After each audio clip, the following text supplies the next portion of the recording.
I wanted to celebrate a happy time in the air. It's in the air, the earth trines that are going to happen after the new moon.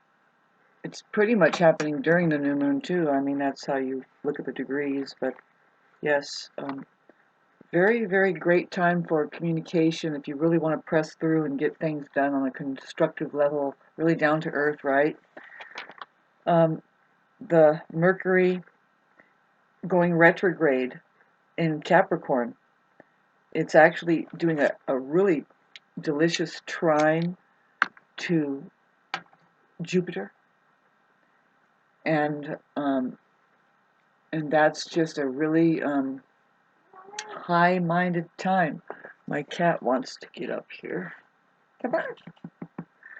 And so I can feel it, but it's really difficult for this particular retrograde if you have an early degree cardinal, which is Aries, Cancer, Libra,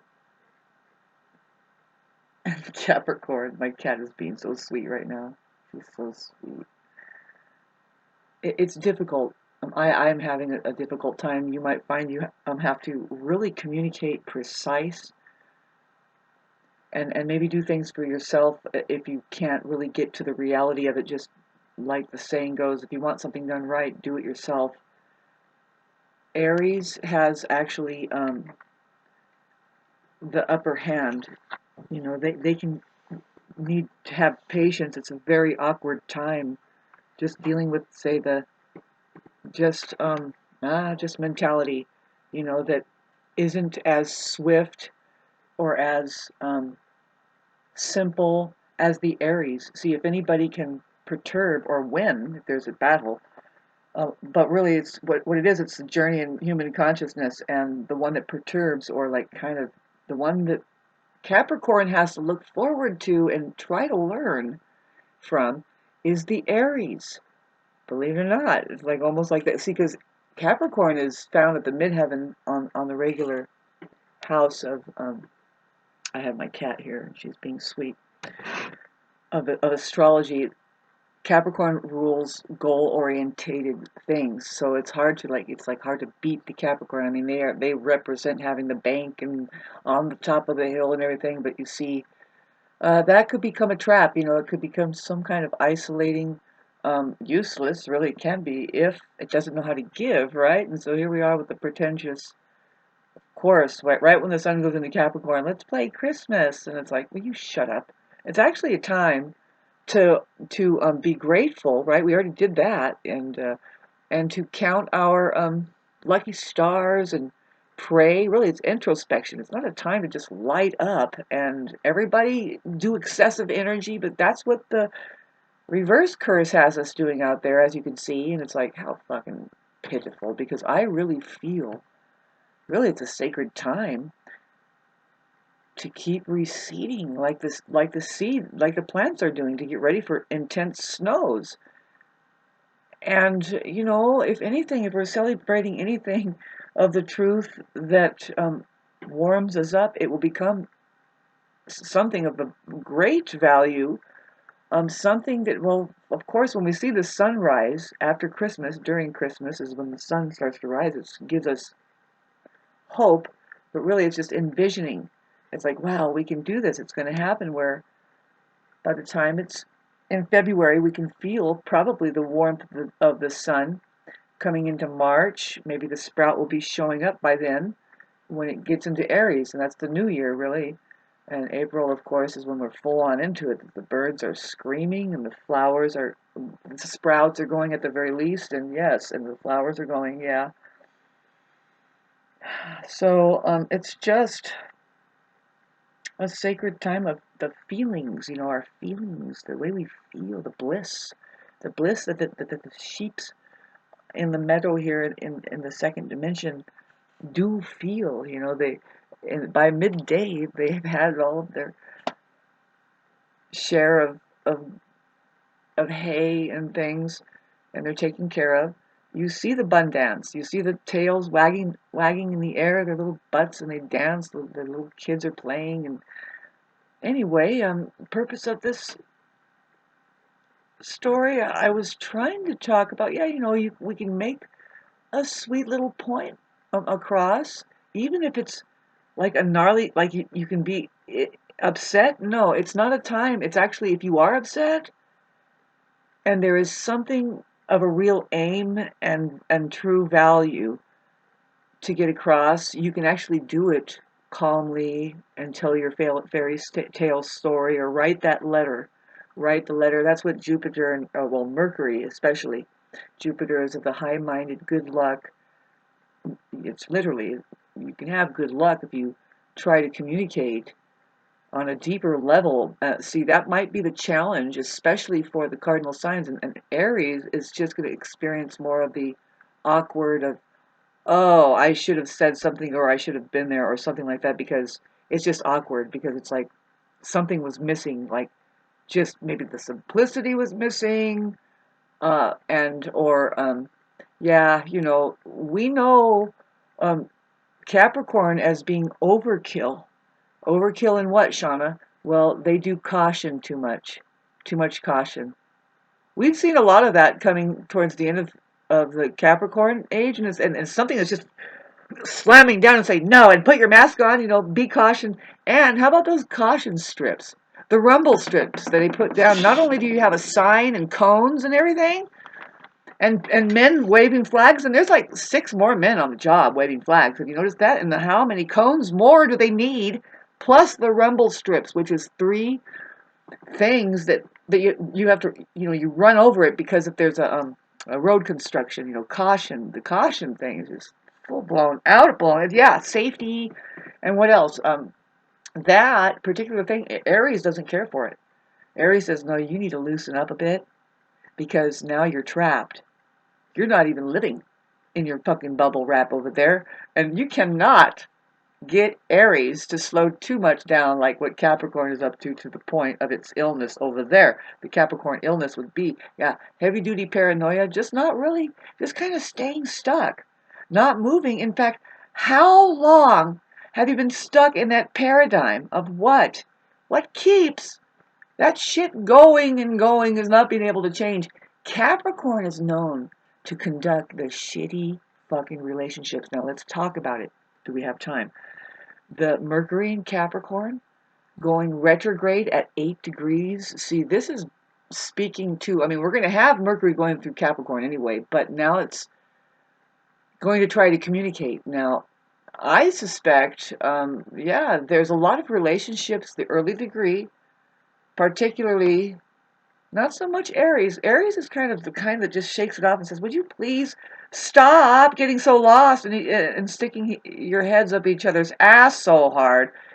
But it would be, let's say, the Capricorn Cancer and even Libra dynamic. Not to mention, though, that really Aries gets into the worst trouble, because they do take it to the hilt. They are putting 110%, and they're not getting that back, and they're being used for their pure energy, the way they do take that chance and come up with something rare, and then it's taken, or just completely taken for granted. The charge, the RAM. And well, we don't even know. Me personally, I don't. I've never seen Capricorn appreciated at all. Two totally different worlds. They seem to be happy in their literal, and it's like a shell, but no, it's it's a blizzarding hell. Sorry, stuffy, uh, um, stuffy with the material comforts that really, something about it leaves us cold, because it kind of shelters us away from just the fire. The fire. Can you have a fire instead of, what is it? What is heating you now? Weird thing that money put together, wax material. It's like, did you know up in the mountains we can just use a fire heat from the wood outside, the stove and the wood. Not. See, some people are bringing wax pellets up here, and the waxy stuff, and then even propane and all of that stuff is like, that's great and everything, but we're going to have to always resort back if the power goes out and the gas goes out, you should know the simple way of living in the woods. Yeah, and well, if we all got rid of our blind side, the worst side, which is I say, thanks for listening to this, by the way. It's the reverse part of mankind, of everything has this reversed part, which is just, it doesn't make sense. It's upside down and backwards, and also it's wrong. So, and it's also the bad part of it. So every sign has that part. And but if we were to take that away, Capricorn has the best camping equipment, because they bought the best with their money, and it's about Capricorn camping, man. And they're up there, they like, don't you like the snow? Don't you know how to be warm? We're really, yeah, we're all in it together, and nobody is better than the other. See, if Capricorn lacks that higher quality that is possible for them, which is to, um, well, it's to be highly useful. They put great use to very little, and that's something that, of course, that's what Aries has it down. But then Aries says, but can you let that go and and see? Because how do you go out and get the resources to bring it back and keep that going? I mean, you have to not only blaze a trail into a different place to mine the gold or whatever you needed to get to work to do that. You might have to change your relationship with it all, you know. And Capricorns are the first. I mean, it's common that they are the ones that stay in the most miserable, toxic, stuffy. It's like the rule is, and we don't do it right unless we stay together for the children, and it's really just fucking them up, and that's got to go. We have new age stuff, which that's the Aquarius flow. But see, let's get back to the Mercury retrograde that's coming up.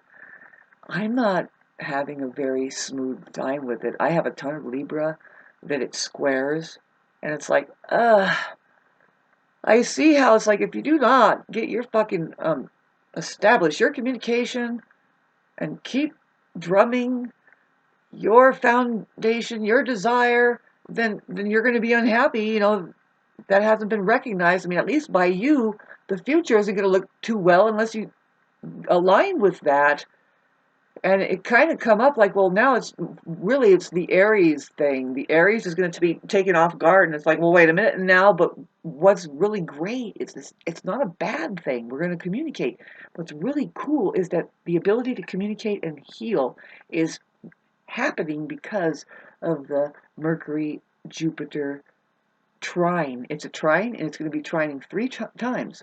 Let alone what I find trippy is that Mercury is going to be squaring Neptune three times. We just had a Mercury retrograde shadow square of Neptune. Now we're heading into the trine with Jupiter, like right now. It's going to turn retrograde on Saturday or something, and then go back to another trine with Jupiter. But you see, the Neptune Mercury um, squares, that tells me that certain kind of structure that Capricorn is capable of is going to loosen up, because we have a dominator with Saturn, which is the Capricorn ruler, which is the ruler of Mercury right now, but it's in Pisces, in the sign of, like, how does Saturn do anything in Pisces? But it's going to do something there, and that's where I'm pretty sure the communications, like the way that the cardinal signs would argue, it's not going to be happening so much this time. There's going to be, because of the healing innovation in the air. It's like it's this agent of the earth really grounding, and it can work things out now. But it goes back into to Sagittarius doing this loosening up of, I say, the mind with the Neptune square, and it turns into like a very dreamy weirdness. I think a lot of contrast is going to be seen between the people who are right and left brained. Um, just off the top of my head, knowing that when those squares with Mercury and Pluto come up, I mean, Neptune, get your information right here. It's, yeah, try to get your information right. Really, you're going to learn, if you are learning anything, you know that there's a different aspect of life that does involve dreaming. You're not thinking, you're allowing space for ways to come in, and usually that's the only way. A lot of people know that, and it's like, well, how do people think that they're going to think and plan and goal orientation and like that? It's like, you can do only so much of that. Really, you should be going off of your experience. See, people are trying to get secure doing that, and it's like, well, how could you be secure unless you had an experience about it, and then you keep working on it and keep looping back, and then there's your foundation. You know, how did it work? You don't just dream, really, you don't just dream, but what I mean is you don't just think. Think through a blueprint of somebody else's ideals, really, and suggestion, and that's the problem that we have with the Capricorn and the whole control system, and well, like how that things change, but not for the betterment or the intelligence that knows anything. What I was talking about here, like true intelligence, like water. What we're learning is how it does adjust through certain kind of bombardment of EMF waves and abuse. It will break down, but if it goes through a metamorphosis period, like you freeze it or something, or boil it and bring it back, it'll be even more constructed, even more strong, resilient against that same onslaught. It won't succumb so much. It will keep a divine structure, a divine, especially if you are into not only boiling it to purify it or say freeze it, but really where the science is behind this is what I had just mentioned is frequency tuning it to certain frequencies that brings it into a resonation that actually purifies the water. And anyway, in other words, instant healing can happen no matter how much troubles your body and your mind and your spirit have been going through. But this is how it happens is that, well, you just make a little bit of an effort towards the resonation that promotes the healing. Your life is calling, you are being called towards these things. And I don't know about you, but it's like sometimes it's the hardest thing to do is to just do that yoga in the morning. Literally, I mean, a lot of times you're already doing some of the things. It's like, well, why am I up so early? Well, it's because it's time to do yoga, and you're supposed to get up early in the morning. See, a lot of things are trying to work for you anyway nowadays, and it will keep doing that. And you don't do that by thinking and saying and pushing and forcing things. See, a lot of people think that you should be forcing things. It's like, no, if I was forcing getting up at 3 and even 2 in the morning, which is just a holy fucking sacred time to get up, you wouldn't believe the wave of peace that happens by 3 in the morning, 3:30. If everybody was doing this, and boy, I have fought a lot of dragons to go again that do not want you to know about your real life of just peace and how it really is, does not exclude the reversed curse universe out there. The most of the Earth's population is tuned to this ungodly thing to do, a frequency, and you couldn't convince 3/4 of them that maybe, well, maybe, yeah, they're onto something, but it's a little bit quirked off a little bit, and very fragmented. And then, oh, well, there's money is your reason. And it's like, oh, God, there's Capricorn again. A lot of that stuff is going to just tip over because there is a whole different world that says and it will continue to beat a drum. This is Libra, which is going to get a big time break when that Pluto hits Aquarius, and Capricorn is no longer. And Aquarius is very much like so opposite than Capricorn in many ways, especially just how inhibited Capricorn is and how shut down, and insecure. Capricorn says, I mean, Aquarius just says, let it go. That wasn't yours in the first place, and help people and balance out the end, and let's just experiment and see what happens.